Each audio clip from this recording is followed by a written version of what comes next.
Asik, ini ketemu sama Ibu El. Ibu El, apa kabar Ibu El? Alhamdulillah. Teman-teman, ini senang banget. Ini sebenarnya nggak direncanain kayak gini sih Bu, tapi alhamdulillah bisa main ke sini, terus kayak punya set di studio gini, keren banget. Teman-teman kenalin, ini Ibu Elidawati, Bu El, sekarang CEO-nya L Corps. L Corps itu perusahaan company yang membawahi ada berapa brand sekarang Bu? L Corps. Ya brand pertama kita kan Elzata, terus ada Dauki, terus ada lagi L2, terus kami punya frozen food, ada cafe Elzata, ada Two Element Cafe, ada mie tour and travel. Dan ini masa yang paling apa ya? Penantang ya. Penuh dengan perjuangan. Nah itu. Ada orang-orang yang yang tidak bersalah gitu, harus meninggalkan kantor. Ada orang-orang yang bukan salahnya dia juga. Iya ya, pokoknya memang ya gimana ya. Tapi emang namanya bisnis kan Bu, tantangan sesungguhnya itu kan pada saat ya kayak gini-gini kan challenging. Tapi kan nggak cuma pandemik, pasti sebelumnya dulu pada saat Ibu memulai juga banyak lah tantangan-tantangan. Nah, kalau boleh tahu dulu tuh waktu Ibu memulai bisnis, usaha atau apapun, pertama kali insting Ibu terbentuk tuh dari mana Bu? Apa dari orang tua atau mungkin nggak sengaja tiba-tiba terjun ke dunia bisnis atau usaha? Pertama kali dulu apa Bu yang membuat Ibu bilang berdagang lah ibaratnya gitu? Saya mah kalau urusan dagang tuh sebenarnya saya kan kecil-kecil tuh tinggal sama nenek. Ibu kan, aduhku udah meninggal aku umur 2 tahun. Nah terus aku sempat tinggal sama ibu tiri lah ya, ibu sambung lah ya gitu. Nah tapi kemudian sebenarnya lebih lamanya tuh aku sama nenek. Nah sama nenek saya itu di Jakarta apa di sana di kampung di Padang. Yang saya pernah mampir. Iya, bener depan pesantren itu betul. Nah jadi nenek saya itu konon kalau ceritanya kan aku udah nggak inget ya waktu kecil-kecil banget. Kakek saya itu kan ulama gitu ya, ulama. Terus anaknya 11. Terus ulama dibayarnya pakai apa kan? Nah gimana nih anak 11 ini bisa, nah ceritanya. Jadi nenek saya itu karena saya lahir di Kediri, ya kan? Terus kemudian hanya mungkin satu-satunya orang Padang di kampung yang panggil neneknya Mbah. Jadi Mbah saya itu, pokoknya saya udah diceritain bahwa Mbah itu menjadi semacam yang menggerakkan ekonomi di dalam di rumah itu. Jadi di samping rumah itu ada, kalau orang Padang tuh ada namanya lapau. Lapau itu kayaknya warkop gitu ya. Dia berdagang lah ya, menghidupi di Buya dengan Mbah ini sangat mungkin klop lah ya. Dia memang dengan kecerdasan sebagai seorang ustadz gitu ya. Artinya Ibu dari kecil tuh udah tahu duit itu datangnya dari mana? Kan kalau kita waktu kecil kan dikasih jajan, kita taunya duit datang dari orang tua. Kita nggak tahu tuh orang tua mungkin sulap kali jadi. Cuman kalau orang waktu kecil udah tahu, oh duit itu datangnya dari kita jual sesuatu, dapat duit, habis itu kita pakai gitu.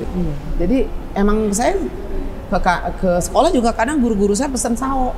Karena di rumah itu yang sampai sekarang kan masih ada pohon sawo gede itu. Nah dulunya tuh guru-guru saya suka pesen sawo, jadi saya sekolah bawa sawonya udah tua, udah bawain karena guru saya mau beli gitu. Jadi dari kecil kan saya udah jadi. Nggak ada sogokan buat guru ya, bayar enak aja. Oh bayar.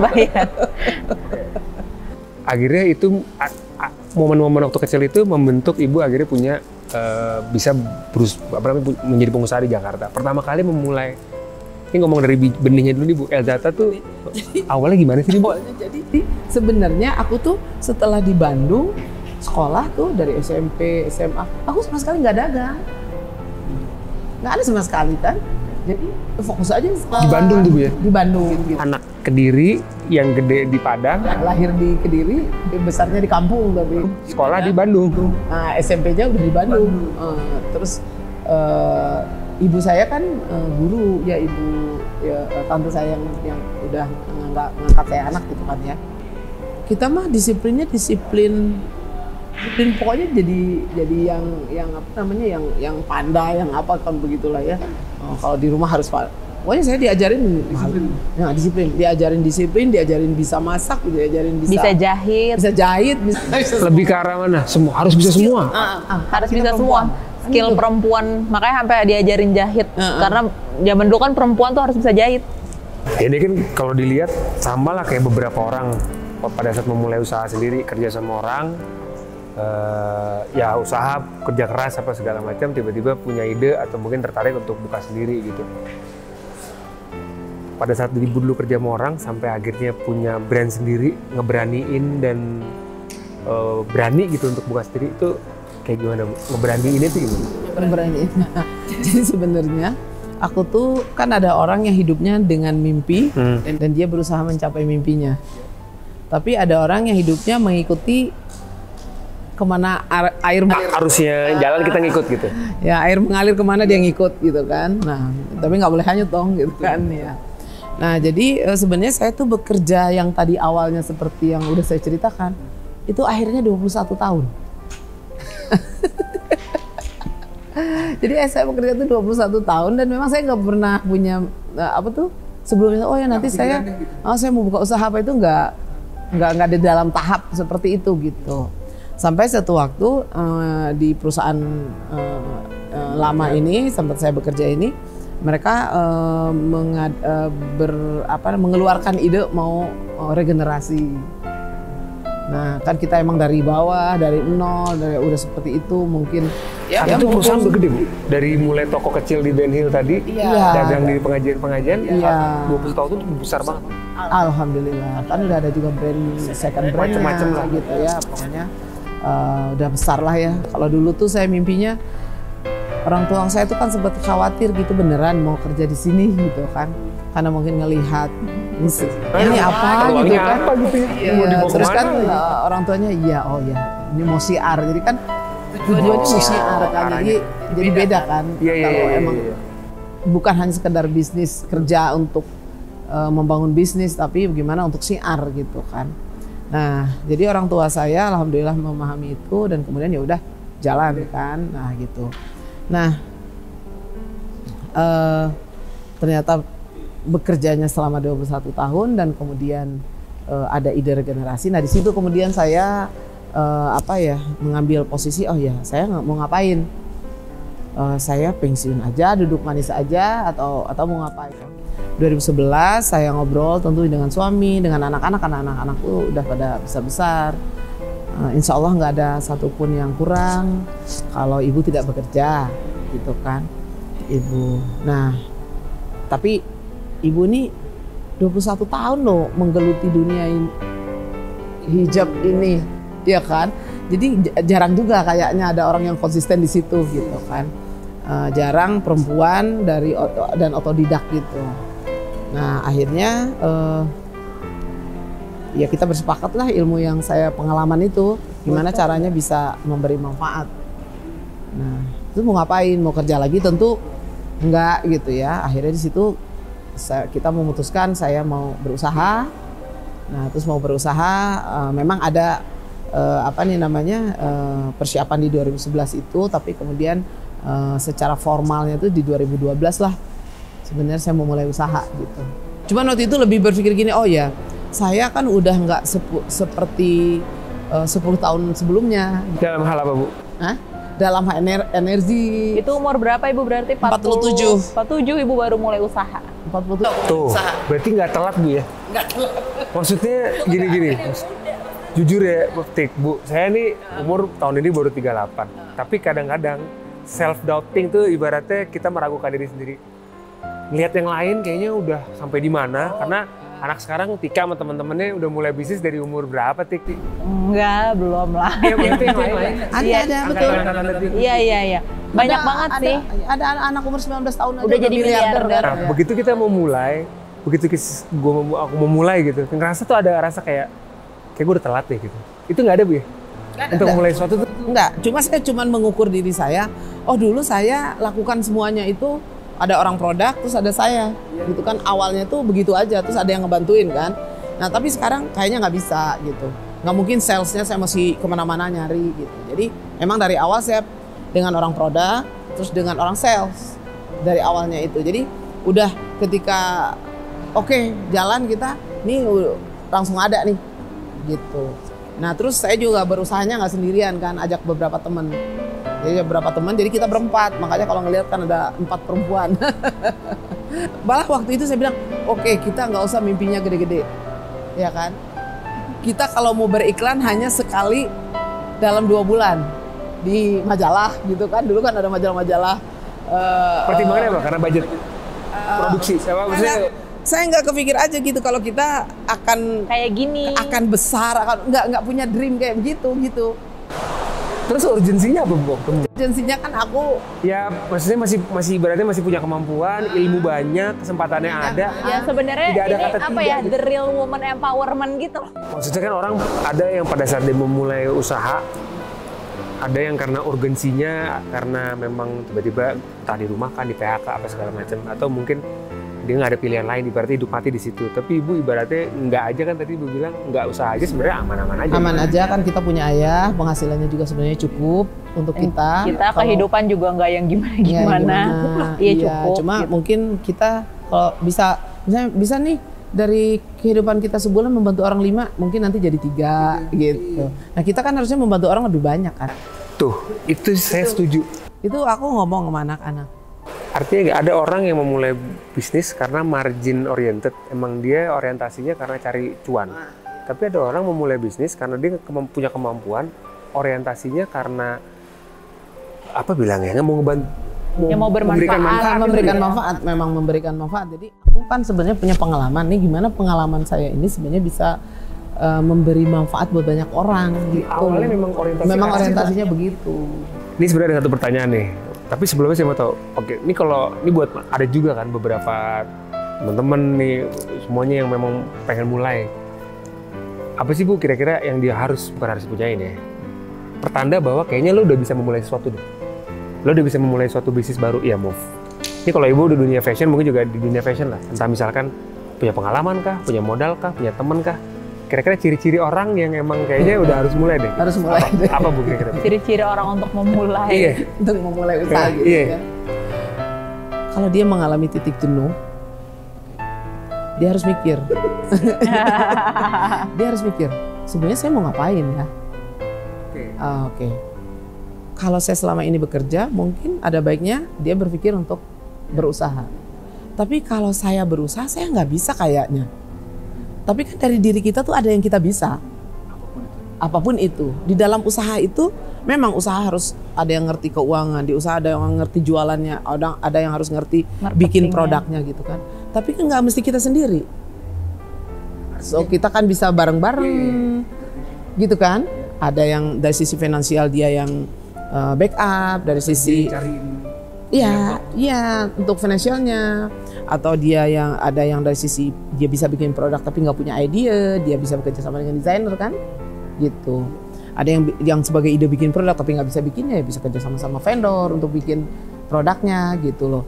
Jadi sebenarnya terus untuk pemasarannya dia nggak ngerti, dia bisa berkolaborasi juga dengan orang yang mengerti kan. Pagi sekarang nggak bisa memasarkan, ada agensi banyak yang mau profit sharing, yang revenue sharing, ya kan? Banyak sekali cara yang membuat orang itu sebenarnya apa yang dia inginkan dari dirinya itu, kalau dia sudah mentok pada satu hal, dia sebenarnya bisa memulai hal yang baru. Hal yang baru itu dia bisa berusaha, atau dia sebenarnya, ya kan? Tapi saya mau berusaha yang bagaimana kan, itu penting juga. Kan gini, ada orang itu yang sempurna, artinya dia bisa nih mendetailkan bikin barang, dia bisa mengerti juga bagaimana harus dia hanya perlu tangan-tangan untuk mengerjakan. Ada yang seperti itu, berarti dia akan punya beberapa orang, mungkin banyak orang. Ada tuh sempurna gitu, udah pinter, koneksi banyak, punya modal lagi. Sempurna banget hidupnya kayaknya. Kami memberikan edukasi ya tentang bagaimana nih kalau buka toko Elzata itu konsepnya harus gimana. Nah kan kami yang siapin. Ya. Kemudian gimana ngejalanin tokonya, open to close-nya tuh toko harus gimana, kita udah punya kan. Di dalam toko tuh mulai dari komputernya apanya kan semua ada di sana. Semuanya udah ada template-nya. Nah jadi bermitra lah. Standarnya. Bermitra lah. Dalam bermitra itu kalau kami memberikan gimana nih cara ngelola SDM, ada materinya sendiri kan. Gimana cara mengelola keuangannya, gimana cara profitnya bisa kalau kondisi susah tapi kemudian juga tetap jangan minus besar atau jangan minus kan bisa dikelola, kos kan bisa dikelola sebenarnya gitu kan. Nah itu bermitralah dulu, menjadi mitralah dulu sambil belajar sebenarnya. Gampang kan lo public figure, follower lo banyak, bikin aja jual. Ternyata kan nggak segampang itu kan. Nggak segampang itu. Sekarang kita bikin, ada pesanan banyak, ngirimnya nggak tahu kapan, begitu telat. Ya kita tahu lah kalau kita beli online, pengennya kalau bisa kita pesen sore nyampe. Ini 3 hari nggak nyampe-nyampe, komplain, abis itu brandnya jadi hilang, lama-lama males berantakan, kurang lebih gitu lah. Nah makanya begitu udah jalan, bermitra atau ya kalau di F&B tuh franchise kurang lebih gitu kan. Cost-nya itu mendingan sekalian cepet belajar, ilmunya dapat dari yang udah pengalaman gitu. Awalnya ide bermitra itu datangnya memang sudah terencana dari awal atau mau nggak mau kayaknya emang udah jadi harus bercabang nih? Iya, jadi kan gini, tadinya saya ragu apakah saya mampu untuk mengembangkan sedemikian besarnya dalam waktu cepat gitu. Makanya saya bilang udah tahun pertama kita slow aja dulu ya, sambil kita pelajari kan gitu. Tapi kan terus kemudian jadi saya menawarkan kepada orang-orang mau buka toko enggak, atau mau jadi distributor, atau mau jadi agen kan gitu. Jadi santai aja, cuman saya memang memacu mereka dengan oke, kita akan kasih reward dan itu yang menantang. Nah, mereka nggak mau rewardnya kalau umroh. Mitra-mitra yang berminat itu, baik distributor atau yang mau buka toko gitu, pas lihat sampel kita, wah optimis nih Bu, ngeliat sampel produk mereka optimis. Oke, jadi mereka mau dapat reward, oke pasti bisa dapat reward, kita pasti harus ngasih itu gitu ya. Tapi mereka nggak mau umroh, jadi maunya kemana? Kita pengennya ke Eropa. Karena Eropa itu dalam tanda petik bisa halal nggak sih makannya, terus kalau sholat mau bagaimana dan sebagainya kan. Nah ya dengan band juga udah ngerasain aja bareng kali. London 2 kali gue. Jadi gimana? Foto-fotonya lihat deh nih, gue kasih lihat foto-fotonya gue ke London 2 kali umroh. Ya bukannya kayaknya cuman Mitra Elzata yang kopernya ditentengin Ben Kasyafani. Ben sampai masukin koper, hujan-hujan masuk ke bus. Kita ke London bukan cuma liburan, kita show. Kita bikin show Indonesian Weekend whatever. Dan selain itu juga ke Amerika gitu-gitu udah kayak lebih sering ke Amerika kayak belum ada berak blok kan. Oh jangan gitu dong. Tapi artinya itu awalnya salah satu membuat penetrasi store menjadi lebih cepat.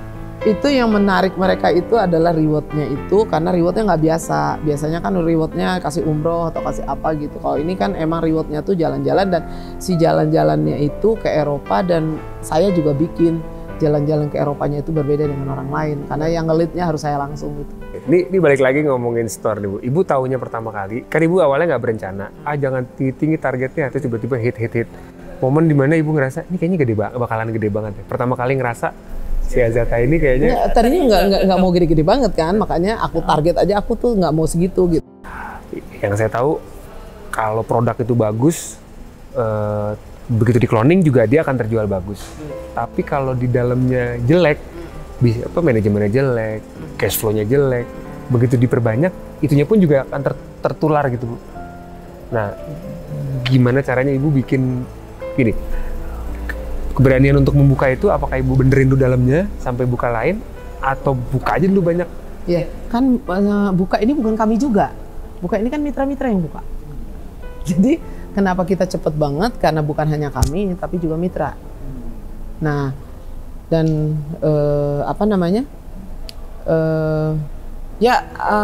kalau nggak menguntungkan pasti mitranya nggak mau. Pasti nggak mau. Iya. Jadi mungkin karena mereka merasa ada secara bisnisnya baik, makanya mereka buka lagi gitu. Dan sesungguhnya mungkin partner saya mitra mungkin hanya sekitar 30 barangkali. Tapi karena mereka tuh ya punya satu itu ya mungkin yang baru buka gitu. Umumnya kan mereka buka lagi. Ya itu kenyataannya. Jadi apakah kita menyiapkannya dulu? Yang aku bilang itu nggak sempat buat mikir, oh ini bakal gede gitu. Karena ya ada request kan kita siapkan tempatnya gitu. Jadi Ya kemudian memang ada yang backup secara finansial harusnya jadi ke perbankan. Ya, maksudnya untuk Terus kemudian kita juga harus menyiapkan gimana ya kalau kita harus pindah-pindah terus gitu kan. 6 bulan pindah, 6 bulan buka lagi tempat baru untuk apa kan nggak bisa. Nah, terus kemudian kita punya tempat ini, terus kemudian beli tempatnya gitu ya, terus kemudian baru buildingnya. Nah itu memang kemudian yang disitulah kita mulai berani berinvestasi ya. dari ibu yang ibu pegang terus dan nggak pernah berubah dari dulu sampai sekarang. Dari dulu sampai sekarang yang nggak boleh berubah itu adalah integritas, trust. Bagaimana orang bisa trust ke kita? Itu benar-benar nggak boleh berubah, karena orang bisa memberikan apapun ke kita kalau mereka trust sama kita gitu. Nah, apa itu gitu? Misalnya nih, dulu ketika aku kerja, aku harus membangun integritasku supaya tim percaya, support sama aku kan. Manajemen perusahaan juga percaya sama aku kan. Bahkan orang tuh cenderung salah paham, dipikir aku tuh pemegang saham berapa persen gitu di perusahaan tempat aku kerja. Salah banget gitu. Karena mungkin mereka melihat ownershipku itu gede banget, nggak kayak karyawan gitu. Nah, menurut saya kenapa juga kita harus memilah-milah bahwa aku ini karyawan, ya kan? Jadi kerja aku begini, kenapa harus seperti itu? Toh menurut saya kayak ini perusahaan Elkops, kalian mau merasa memilikinya segede malah. Memang harus begitu. Memang harus begitu gitu terhadap pekerjaannya kan, terhadap tanggung jawabnya. Nah jadi ketika saya juga kemudian menjadi pengusaha yang tadinya saya yang digaji, sekarang saya yang harus membayar gitu kan. Itu kan juga bagaimana karyawan tuh bisa trust sama aku gitu. Kan nggak semua mereka itu orang-orang yang tahu saya. Banyak juga mereka kan baru dan tapi kalau dia pertama dia nggak tahu tapi dia dengar tentang apa yang saya jalankan gitu, yang saya lakukan. Ya dia cuma ngedenger, oh begitu. Tapi pada akhirnya pasti dia juga akan melihat sendiri gitu dan akan mengalami sendiri pasti gitu. Pertama kali kenapa bikin ini pada saat aku mau memulai, aku mau ngomong karena aku dari dulu taunya ibu dulu, saya inget banget lagi di London pulang di mobil aja.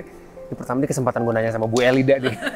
Bu, bisnis itu gimana sih Bu? Ibu jelasin gitu karena ibu juga suka sharing. Makanya begitu mau bikin ini tuh bisnis nggak ada lagi walaupun Bapak mertua kan juga pengusaha kan. Tapi kalau ngomongin dunia usaha tuh di kepala saya nggak ada lagi selain ibu gitu, selain yang ada makanya datang ke sini. Harusnya bapak mertua dulu tuh. Nah, itu terakhir. Gitu. Tadi oke. Jadi integritas tuh nggak boleh penting ya? Nggak boleh. Perusahaan itu bisa semakin berkembang besar kalau didoain baik sama karyawan, ya bener nggak Bu? Perusahaan bisa bagus banget. Saya pernah melihat perusahaan yang begitu besar bisa flop karena saya melihat banyak karyawan yang mengeluh. Tapi pada saat karyawan itu mungkin kecil tapi impresi sama pimpinan itu baik sampai akhirnya bisa berkembang. Nah, apa yang Ibu lihat sama itu tadi kenapa bisa nggak ada batasannya gitu sama karyawan? Saya tuh kan orang otodidak ya Ben, jadi sebenarnya tuh nggak banyak teori juga. Cuman aku mungkin kalau menurut orang profesional, ibu mah udah ngejalanin aja gitu. Iya. Sebenarnya tuh ngejalanin aja. Misalnya ngejalanin itu sebenarnya aku ngelihat dari sisi akhlaknya misalnya, atau dari sisi integritasnya. Misalnya kalau saya tuh orang yang mempraktekkan loh waktu semuanya tuh masih di tangan saya gitu. Ngerekrut orang, di samping udah ada CV-nya, lihat aktivitas dia. Saya biasanya ngelihat dia itu sebenarnya selain sekolah tuh ngapain sih? Saya suka dengan orang yang punya aktivitas selain sekolah gitu. Mungkin dia ikut organisasi apa, dia ikut hobinya apa yang dia jalan itu, saya mesti ngelihat. Saya mesti ngelihat yang seperti itu. Nah, tapi yang juga saya lihat tuh, dia itu itu apa berarti Bu? Punya inisiatif dia atau apa? Dia orang yang secara akan punya jaringan ya. Pincang lah. Nah, dia tahu bahwa hidup tuh nggak bisa cuma sekedar sekolah doang gitu, nggak bisa cuma sekedar pinter doang. Nggak gitu. cepet puas sih berarti gitu ya. Gitu. Jadi kalau dia berorganisasi dia kan belajar tuh kan Networking, ketemu orang. networking, belajar juga berkomunikasi atau juga mungkin leadership gitu ya. Nah, terus cukupkah gitu ya kita dengan karyawan sehari-hari begitu? Karena bagaimanapun tetap aja ada problem. Jadi saya juga kalau ngerekrut orang langsung biasanya ngomong begini, oke, saya meyakini kamu tuh bla bla bla bla, maka kita ketemu di sini dan menerima. Dan kamu juga tentunya, kan saya juga persilakan dia tanya tentang perusahaan apa gitu. Mungkin kamu mau tanya tentang apa, bisa saya jelasin. Jadi di situ dia paham sehingga dia oke, dia bergabung. Tapi kita nggak tahu, siapa yang pernah tahu gitu bahwa pada akhirnya setelah kita jalanin, oh ternyata kamu kecewa. Atau ternyata juga saya kecewa, ekspektasinya nggak dapet. Dia baik-baik aja selesainya. Jadi nggak ada yang punya janji sehidup semati, iya kan? Ini kan kantor. Terus kita diketemukan siapa? Allah yang mempertemukan kita, ya kan? Nggak ada tuh, oh saya nanti kalau mau kerja mau ke Elkops, kan nggak ada juga yang kayak begitu. Jadi tiba-tiba dia mencari kerja mungkin dari siapa, dari apa, atau benar dia cari, oh ternyata ada Elkops buka lowongan, dia masuk gitu. Oke, makanya dan satu lagi, salah satu solusinya menurutku sendiri sih bermitra dan ya bermitra. Ya yang tadi saya bilang emang harus jangan sendirian. Tapi kalau memang mau benar-benar, maksudnya, oh aku sih pengen usaha yang lebih aman. Ya banyak kok sekarang brand-brand yang menawarkan untuk buka jadi reseller, buka jadi mitra, mungkin buka tokonya, Pak. Itu banyak gitu. Atau jadi distributornya aja, kalau kita kuat di jaringan ya distributor kali ya. Tapi kalau kita mau retail ya buka toko kan gitu. Kalau mau bener sih online apa segala macam, tapi sebenarnya orang juga masih belanja ke toko. Masih. Experience itu kan yang di offline tidak terasa. Online salah satu opsi gitu. Betul. Kan. Bagaimana membuat toko yang didatangi orang, kan itu kan sebenarnya. Tidak hanya dari sisi koleksi, ya, tapi yang tadi itu shopping experience-nya. Shopping experience. Apalagi kalau perempuan bukannya seksis ya. Megang kain apa itu kan penting. Ya cowok juga sih.